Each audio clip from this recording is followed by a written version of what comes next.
స్వర విజ్ఞానం అనేది కేవలం ఒక శ్వాస ప్రక్రియ మాత్రమే కాదు. అది విశ్వశక్తితో మన శరీరాన్ని అనుసంధానించే అత్యంత ప్రాచీనమైన మరియు రహస్యమైన విజ్ఞానం.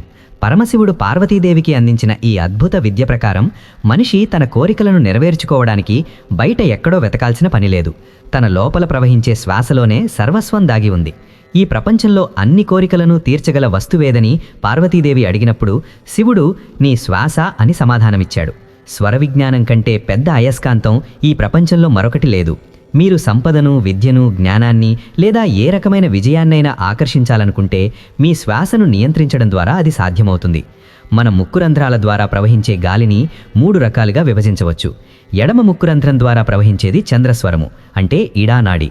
కుడి ముక్కురంధ్రం ద్వారా ప్రవహించేది సూర్యస్వరము, అంటే పింగళనాడి. మరియు 2 రంధ్రాల ద్వారా సమానంగా ప్రవహించేది సుషుమ్ననాడి. ఈ 3 స్వరాల గమనమే మన జీవిత గమనాన్ని నిర్ణయిస్తుంది. మనం ఒక సంకల్పాన్ని నెరవేర్చుకోవాలనుకున్నప్పుడు చంద్రస్వరం నడుస్తున్నప్పుడు ఆ కోరికను మనసులోకి తీసుకోవడం చాలా ముఖ్యం. చంద్రస్వరం అనేది శీతలీకరణను, శాంతిని మరియు సృజనాత్మకతను సూచిస్తుంది. చంద్రస్వరం నడుస్తున్నప్పుడు భూమి లేదా జలతత్వాలు క్రియాశీలంగా ఉన్న సమయంలో మీ కోరికను మణిపూరక చక్రం, అంటే నాభి వద్ద కొద్ది సెకండ్ల పాటు నిలిపి ఉంచితే ఆ సందేశం శరీరంలోని 72,000 నాడులకు వ్యాపిస్తుంది. అది మీ ఆత్మతో కలిసి విశ్వంలోకి ప్రసరించినప్పుడు ఆ కోరిక తప్పక నెరవేరుతుంది. భూమి లేదా జలతత్వాలు క్రియాశీలంగా ఎప్పుడు సమయంలో ఉంటాయో, లేకపోతే వాటిని ఎలా మార్చుకోవాలో ఈ వీడియో చివర్లో ఉంటుంది. లా ఆఫ్ అట్రాక్షన్ లేదా ఆకర్షణ సిద్ధాంతం గురించి మాట్లాడేవారు కూడా ఈ స్వర విజ్ఞానాన్ని అర్థం చేసుకుంటే వారి ఫలితాలు 1000 రెట్లు మెరుగుపడతాయి. కేవలం నోటితో కోరికలు కోరడం కంటే శ్వాసను పీల్చేటప్పుడు, అంటే సగుణస్వరం సమయంలో సంకల్పాన్ని లోపలికి తీసుకోవాలి. శ్వాసను వదిలేటప్పుడు, అంటే నిర్గుణస్వరం సమయంలో కోరికలను కోరడం వల్ల ఎటువంటి ప్రయోజనం ఉండదు. ఎందుకంటే ఆ సమయంలో శక్తి బయటకు విసర్జించబడుతుంది. సూర్యస్వరం అనేది శక్తికి, వేడికి మరియు క్రియాశీలతకు చిహ్నం. జీర్ణక్రియ సక్రమంగా జరగాలన్నా, కఠినమైన పనులు పూర్తి చేయాలన్నా సూర్యస్వరం నడుస్తున్నప్పుడు చేయడం ఉత్తమం. ఉదాహరణకు, ఆహారం తీసుకునేటప్పుడు కుడి ముక్కు రంధ్రం ద్వారా శ్వాస నడుస్తుంటే జఠరాగ్ని బాగా ప్రజ్వరిల్లి ఆహారం త్వరగా జీర్ణమవుతుంది. అలాగే వ్యాయామం చేయడం, కొండలెక్కడం లేదా ఎవరినైనా ప్రభావితం చేయాలనుకున్నప్పుడు సూర్యస్వరం సహాయపడుతుంది. ఒకవేళ ఎవరికైనా రక్తపోటు పెరిగినట్లయితే కుడి ముక్కురంధ్రం మూసివేసి ఎడమ ముక్కురంధ్రం ద్వారా శ్వాస తీసుకుంటే 10 నిమిషాల వ్యవధిలో బీపీ సాధారణ స్థితికి వస్తుంది. ఇదొక అద్భుతమైన మెడికల్ సైన్స్. అలాగే తలనొప్పి వచ్చినప్పుడు నడుస్తున్న స్వరాన్ని మార్చడం ద్వారా తక్షణ ఉపశమనం పొందవచ్చు. మన శరీరంలోని వ్యాధులను బయటకు పంపడానికి కూడా స్వర విజ్ఞానం ఎంతో ఉపయోగపడుతుంది. లోపలికి వెళ్లే గాలి విశ్వంలోని రహస్యాలను మోసుకొస్తే, బయటకు వచ్చే గాలి మన శరీరంలోని పరిస్థితులను తెలియచేస్తుంది. సుషుమ్న నాడి అనేది అత్యంత ప్రమాదకరమైనది మరియు అదే సమయంలో అత్యంత ఆధ్యాత్మికమైనది. 2 ముక్కురంధ్రాల ద్వారా గాలి సమానంగా ఆడుతున్నప్పుడు సుషుమ్న నాడి క్రియాశీలంగా ఉందని అర్థం. ఈ సమయంలో ఎటువంటి లౌకిక పనులు చేయకూడదు. సుషుమ్న నాడిలో ప్రయాణం మొదలుపెడితే ప్రమాదాలు జరిగే అవకాశం ఉంది. వ్యాపారాలు ప్రారంభిస్తే నష్టాలు రావచ్చు. వివాహం చేసుకుంటే విడిపోయే అవకాశం ఉంటుంది. ఎందుకంటే ఈ నాడి కేవలం పరమాత్మ ధ్యానానికి మాత్రమే ఉద్దేశించబడింది. పూజలు, ధ్యానం, యోగా వంటి పనులు ఈ సమయంలో చేస్తే అద్భుతమైన ఫలితాలుంటాయి. అందుకే మన పెద్దలు సాయంత్రం వేళల్లో శుభం పలకాలని, దీపం వెలిగించి దేవుడిని ప్రార్థించాలని చెబుతారు. ఎందుకంటే సంధ్యా సమయంలో సహజంగానే సుషుమ్న నాడి నడుస్తుంది. ఆ సమయంలో మన నోటితో అనే ప్రతి మాట నిజమయ్యే అవకాశం ఉంటుంది. వికలాంగులైన పిల్లలు పుట్టడానికి కూడా గర్భధారణ సమయంలో సుషుమ్న నాడి క్రియాశీలంగా ఉండటమే కారణమని ఈ విజ్ఞానం చెబుతోంది. జీవితంలో విజయం సాధించాలనుకునే విద్యార్థులు లేదా వ్యాపారవేత్తలు తమ స్వరాన్ని బట్టి పనులు ప్రారంభించాలి. ఉదయం నిద్రలేవగానే ఏ ముక్కు రంధ్రం ద్వారా గాలి ఎక్కువగా ఆడుతుందో చూసుకుని అదే వైపు ఉన్న పాదాన్ని నేల మీద మోపాలి. దీనివల్ల ఆ రోజంతా విజయవంతంగా సాగుతుంది. ఒకవేళ ప్రతికూల స్వరం నడుస్తుంటే కొద్దిసేపు పడకపైనే ఉండి స్వరాన్ని మార్చుకుని ఆ తరువాత నేల మీద అడుగుపెట్టాలి. విద్యార్థులు చదివేటప్పుడు తేలికపాటి విషయాలను చంద్రస్వరంలో, కష్టమైన సబ్జెక్టులను సూర్యస్వరంలో చదివితే జ్ఞాపక శక్తి పెరుగుతుంది. అంబానీ, బిర్లా వంటి పెద్ద పెద్ద వ్యాపారవేత్తలు కూడా ఈ స్వర విజ్ఞానాన్ని అనుసరించి తమ నిర్ణయాలు తీసుకుంటారని ప్రతీతి. స్వర విజ్ఞానం తెలిసిన వ్యక్తి భవిష్యత్తును కూడా ఊహించగలడు. గ్రహగతులు, వాస్తుదోషాలు కూడా స్వర విజ్ఞానం ముందు చిన్నవిగా కనిపిస్తాయి. మన శరీరంలోనే పంచభూతాలు ఉన్నాయి. శ్వాస ప్రవాహం యొక్క పొడవును బట్టి ఏ తత్వం నడుస్తుందో తెలుసుకోవచ్చు. భూమి, జల, అగ్ని, వాయు, ఆకాశ తత్వాలు మన శ్వాసలోనే దాగి ఉన్నాయి. వీటిని నియంత్రించగలిగితే ప్రకృతిని మన అదుపులోకి తెచ్చుకోవచ్చు. సాఫ్ట్వేర్ ఉద్యోగులు నేటి ఒత్తిడితో కూడిన కార్పొరేట్ ప్రపంచంలో స్వర విజ్ఞానాన్ని ఉపయోగించి అద్భుతమైన విజయాన్ని, మానసిక ప్రశాంతతను మరియు శారీరక ఆరోగ్యాన్ని సాధించవచ్చు. సాఫ్ట్వేర్ రంగంలో పనిచేసేవారికి ప్రధానంగా ఎదురయ్యే సవాళ్లు అధిక ఒత్తిడి, ఏకాగ్రత లోపించడం, డెడ్లైన్ల భయం మరియు గంటల తరబడి కంప్యూటర్ ముందు కూర్చోవడం వల్ల వచ్చే ఆరోగ్య సమస్యలు. వీటన్నింటికీ మీ శ్వాసలో పరిష్కారముంది. స్వర విజ్ఞానం ప్రకారం మన ముక్కు రంధ్రాల ద్వారా ప్రవహించే గాలి మన మెదడులోని ఎడమ మరియు కుడి భాగాలను నియంత్రిస్తుంది. దీనిని తెలివిగా ఉపయోగిస్తే పనిలో మీరు అందరికంటే ముందుండవచ్చు. మీరేదైనా కష్టమైన బగ్ని ఫిక్స్ చేయాల్సి ఉన్నా, కొత్త లాజిక్ రాయాల్సి ఉన్నా లేదా క్లిష్టమైన కోడింగ్ చేయాల్సి ఉన్నా మీ కుడి ముక్కు రంధ్రం అంటే సూర్యస్వరము యాక్టివ్గా ఉండేలా చూసుకోండి. సూర్యస్వరం మెదడులోని అనలిటికల్ మరియు లాజికల్ సామర్థ్యాన్ని పెంచుతుంది. ఇది మీకు పట్టుదలను, శక్తిని ఇస్తుంది.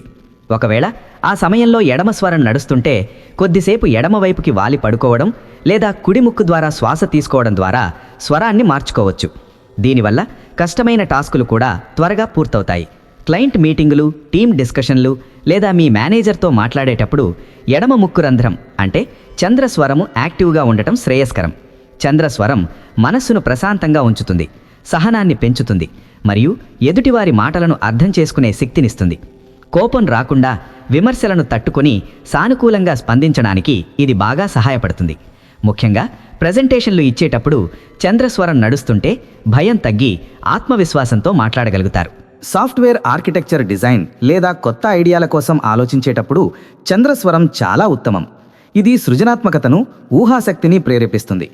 మీరు ఏదైనా కొత్త సాఫ్ట్వేర్ ఫీచర్ని ఊహించాలన్నా లేదా యూజర్ ఎక్స్పీరియన్స్ గురించి ఆలోచించాలన్నా ఈ స్వరం మీకు కొత్త కోణాలను చూపిస్తుంది. పని ఒత్తిడి పెరిగిపోయి మెదడు మొద్దుబారినట్లు అనిపించినప్పుడు వెంటనే మీ శ్వాసను గమనించండి. వేగంగా శ్వాస తీసుకోవడం వల్ల ఆందోళన పెరుగుతుంది. ఆ సమయంలో మీ స్వరాన్ని చంద్రస్వరానికి మార్చుకుని దీర్ఘంగా శ్వాస తీసుకోవడం ప్రారంభించండి. ఇది మీ పారాసింపథెటిక్ నరాల వ్యవస్థను యాక్టివేట్ చేసి ఒత్తిడి హార్మోన్లను తగ్గిస్తుంది. కేవలం 5 నిమిషాల చంద్రస్వర సాధన మీ మెదడును రీఛార్జ్ చేస్తుంది. సాఫ్ట్వేర్ ఉద్యోగులు త్వరగా భోజనం చేసి మళ్లీ సీట్లలో కూర్చుంటారు. దీనివల్ల జీర్ణ సమస్యలు వస్తాయి. భోజనం చేసేటప్పుడు తప్పనిసరిగా సూర్యస్వరం నడుస్తుండాలి. ఇది జఠరాగ్నిని పెంచి ఆహారం త్వరగా జీర్ణమయ్యేలా చేస్తుంది. భోజనం చేసిన తర్వాత కనీసం 10 నిమిషాలు ఎడమ చేతి వైపుకి వాలి కూర్చోవడం లేదా వజ్రాసనంలో ఉండటం వల్ల కుడి స్వరం యాక్టివేట్ అయ్యి గ్యాస్, ఎసిడిటీ వంటి సమస్యలు రావు. ఉదయం ఆఫీస్కు బయలుదేరేటప్పుడు ఏ స్వరం నడుస్తుందో చూసుకుని అదే వైపు పాదాన్ని ముందు వేసి బయటకు అడుగుపెట్టండి. ఇది ఆ రోజంతా పనులు సజావుగా సాగడానికి దోహదపడుతుంది.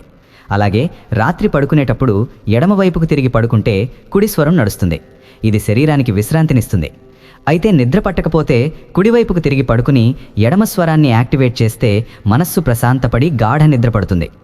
2 ముక్కు రంధ్రాల ద్వారా గాలి సమానంగా ఆవడుతున్నప్పుడు అంటే సుషుమ్న నాడి సమయంలో ఎటువంటి ముఖ్యమైన నిర్ణయాలు తీసుకోకండి లేదా కోడింగ్ ప్రారంభించకండి. ఆ సమయంలో కేవలం కళ్ళు మూసుకుని ధ్యానం చేయండి. ఇది మీ అంతర్జ్ఞానాన్ని పెంచుతుంది. ఒక సాఫ్ట్వేర్ ఉద్యోగిగా మీరు మీ వర్క్ స్టేషన్ వద్ద కూర్చున్నప్పుడు మీ వెన్నెముకను నిటారుగా ఉంచడం అలవాటు చేసుకోవాలి. వెన్నెముక నిటారుగా ఉన్నప్పుడు ప్రాణశక్తి ప్రవాహం అడ్డంకులు లేకుండా జరుగుతుంది. దీనివల్ల మెదడుకు నిరంతరం శక్తి అందుతుంది మరియు మీరు త్వరగా అలసిపోరు. మీరొక ముఖ్యమైన ఈమెయిల్ పంపేటప్పుడు లేదా మీ ప్రమోషన్ గురించి బాస్తో చర్చించేటప్పుడు మీ కుడి ముక్కు రంధ్రం యాక్టివ్గా ఉంటే మీ మాటలకు అధికారం మరియు బలం చేకూరుతాయి. అదే సమయంలో మీరు మీ టీం మెంబర్ల మధ్య ఉన్న విభేదాలను పరిష్కరించాల్సి వస్తే చంద్రస్వరాన్ని ఉపయోగించడం ద్వారా అందరినీ ఏకటాటిపైకి తీసుకురావచ్చు. భూమి లేదా జలతత్వాలు క్రియాశీలంగా ఉదయం 9 గంటల నుండి మధ్యాహ్నం 12 గంటల వరకు ఉంటుంది. అప్పుడు మీరు తీసుకునే దీర్ఘ శ్వాస మూలాధారం వరకు వెళ్తుంది. అప్పుడే మన కోరికలు సిద్ధిస్తాయి. స్వర విజ్ఞానం అనేది కేవలం శ్వాస మార్చడం మాత్రమే కాదు, ఇది మీ అంతర్గత కంప్యూటర్ యొక్క ఆపరేటింగ్ సిస్టమ్ను మార్చడం వంటిది. మీరు కోడింగ్లో ఏదైనా డెడ్ ఎండ్ చేరుకున్నప్పుడు లేదా మీ లాజిక్ పని చేయనప్పుడు సీటు నుండి లేచి 1 నిమిషం పాటు మీ శ్వాసను మార్చండి.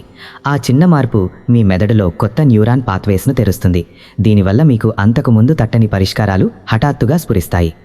సాఫ్ట్వేర్ కంపెనీలలో ఉండే ఏసీ గదుల వల్ల ముక్కు రంధ్రాలు తరచుగా మూసుకుపోయే అవకాశం ఉంటుంది. కాబట్టి ప్రతిరోజు ఉదయం జలనేతి లేదా ప్రాణాయామం చేయడం ద్వారా మీ నాసికా మార్గాలను శుభ్రంగా ఉంచుకోవాలి. శ్వాస మార్గం శుభ్రంగా ఉంటేనే స్వర విజ్ఞానం ప్రభావవంతంగా పనిచేస్తుంది. ఒక ప్రాజెక్ట్ మేనేజర్గా మీరు మీ టీంను నడిపించాల్సి వస్తే మీలోని సూర్యచంద్ర స్వరాల మధ్య సమతుల్యత ఉండాలి. అంటే మీరు కఠినంగా ఉండాల్సిన చోట సూర్యస్వరం, మృదువుగా ఉండాల్సిన చోట చంద్రస్వరం ఉపయోగించాలి. ఈ విద్యను అభ్యసించిన సాఫ్ట్వేర్ ఉద్యోగికి ఎప్పుడూ బర్నౌట్ అనే సమస్య రాదు. ఎందుకంటే అతను తన శక్తిని ఎలా ఖర్చు చేయాలో మరియు ఎలా తిరిగి పొందాలో తెలుసుకుంటాడు. మీరు మీ కెరియర్లో అత్యున్నత స్థాయికి చేరుకోవాలంటే కేవలం టెక్నికల్ స్కిల్స్ మాత్రమే సరిపోవు. మీ ప్రాణశక్తిని నిర్వహించగల సామర్థ్యం కూడా ఉండాలి. అదే స్వర విజ్ఞానం మనకు నేర్పిస్తుంది. ఈ అద్భుతమైన ప్రయాణాన్ని మీరు ఈ రోజే ప్రారంభించండి. మీ శ్వాసను గమనించడం ద్వారా మీ జీవితాన్ని శాసించండి.